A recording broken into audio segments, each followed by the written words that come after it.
ये है कि मुख्तलिफ इलाकों से ड्रोन गिराए जाने की इत्तलात भी आ रही हैं। अभी हमने गुजरावाला से आपको अपडेट किया था, सियालकोट नारोवाल रीजन से भी एक इत्तला इसी किस्म की आई थी और फिर कराची मलीर, लेकिन वो अभी जरा अनडिसाइडेड है कि वो एक्चुअली क्या चीज़ है। हाँ, वो अभी तो उस पर हम फिलहाल बात नहीं करेंगे। लेकिन फ़खर दुरानी हमारे साथ हैं और सैयद मोहम्मद अली डिफेंस एनालिस्ट भी हमारे साथ हैं। इनसे पहले अली साहब बहुत शुक्रिया और फ़खर साहब आपका भी शुक्रिया। अली साहब बताइएगा, पाकिस्तान ने ज़ाहिर है जिस तरह भारतीय जारी थी ये बताया जा रहा है, वज़ीर आज़म ने 80 जहाज़ों का बताया।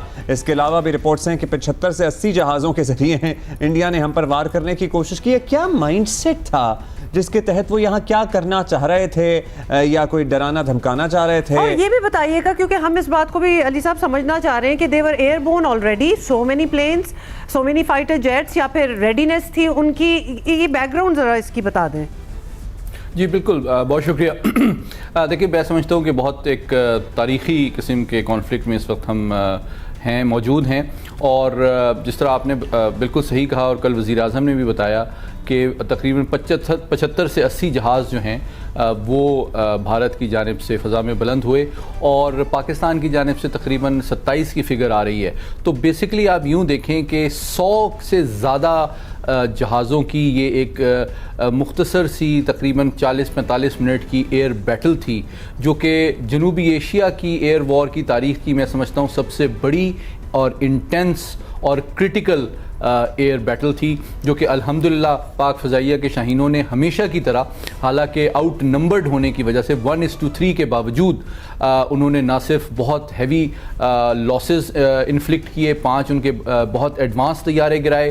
हालांकि जिस तरह आप जानते हैं कि प्राइम मिनिस्टर ने भी कहा अगर वो कोशिश करते तो वो 10 से ज़्यादा दुश्मन के निशानों जहाज़ों को उन्होंने लॉक भी किया हुआ था, उनको डिस्ट्रॉय कर सकते थे। लेकिन हमारा मकसद जो था एस्केलेशन करना नहीं था, सिर्फ डिफाई करना था, डिटर करना था और इंग्रेस को डिफीट करना था।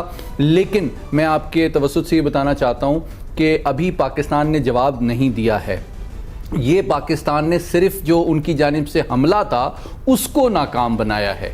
अभी पाकिस्तान की जो हिकमत अमली है क्विड प्रो को प्लस के तहत, उसमें यूँ लगता है, मुख्तसर में कहूँगा कि 6 साल कबल जो पुलवामा का क्राइसिस हुआ था, जब हमने स्विफ्ट रिटॉर्ट किया था, यूँ लगता है कि मोदी सरकार के जहन से वो जो सबक उनको हासिल हुए थे वो किसी हद तक धुंधला गए हैं। उनको रिवाइज कराना अब ज़रूरी हो गया है, जिसमें रिस्पॉन्ड किया जाता है। ज़ाहिर है उन्होंने हम पे हमला किया है, हमने अभी सिर्फ हमला नाकाम बनाया है। आपसे वो वक्त भी, टाइमलाइन भी पूछेंगे कि मतलब क्या हो सकता है आने वाले चंद दिनों में या हफ्तों में या घंटों में। फ़खर दुरानी भी हमारे साथ मौजूद हैं। फ़खर साहब, क्या खबरें आपके पास? यही बताया जा रहा है, वज़ीर आज़म ने भी यही कहा कि हमारी आर्म फोर्सेस डिसाइड करेंगी। हमारी आर्म फोर्सेस की तरफ से भी यही आया कि अब हम तय करेंगे कि हमने आगे क्या करना है।